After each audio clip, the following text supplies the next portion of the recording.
আসসালামু আলাইকুম। সবাইকে স্বাগতম। রাস্তার পাশে পড়ে থাকা একটা টাকার থলে গরিব ছেলেটা চাইলে নিজের কাছেই রেখে দিতে পারত, কিন্তু সে জানত না এই ছোট্ট সিদ্ধান্তই বদলে দিতে চলেছে তার পুরো জীবন।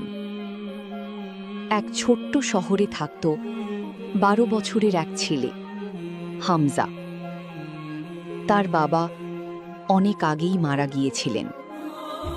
অসুস্থ মাকে নিয়ে কষ্টে চলছিল তাদের জীবন।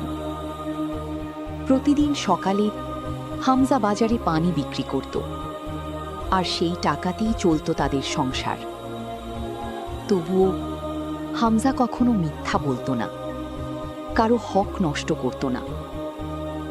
একদিন দুপুরে রোদের মধ্যে হাঁটতে হাঁটতে হঠাৎ সে রাস্তার পাশে একটা থলে দেখতে পেল। চারপাশে কেউ ছিল না। হামজা ধীরে ধীরে থলেটা খুলল। ভিতরে ছিল অনেক টাকা, এত টাকা যা দিয়ে তার মায়ের চিকিৎসা হয়ে যেত। হামজার চোখে পানি চলে এলো, কিন্তু ঠিক তখনই তার মায়ের একটা কথা মনে পড়ল। হারামটা। হামজা থলেটা শক্ত করে ধরে বলল, আমি এটা ফেরত দিব। সে থলেটা নিয়ে মসজিদে গেল।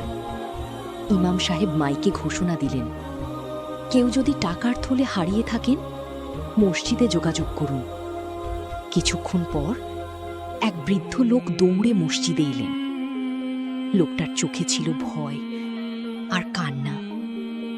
ওই টাকাগুলো আমার মেয়ের অপারেশনের জন্য জমিয়েছিলাম।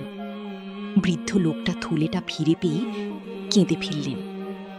তিনি হামজাকে কিছু টাকা দিতে চাইলেন, কিন্তু হামজা মাথা নিচু করে বলল, আমি শুধু আল্লাহর সন্তুষ্টির জন্য এটা করেছি।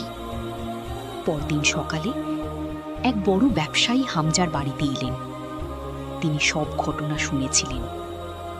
তোমার সততা আমাকে মুগ্ধ করেছে। আজ থেকে তোমার পড়াশোনা আর তোমার মায়ের চিকিৎসার দায়িত্ব আমার।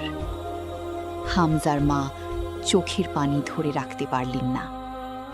হামজা বুঝতে পারল, সততা হয়তো প্রথমে কষ্ট দেয়, কিন্তু শেষ পর্যন্ত আল্লাহ সবচেয়ে সুন্দর প্রতিদান দেন।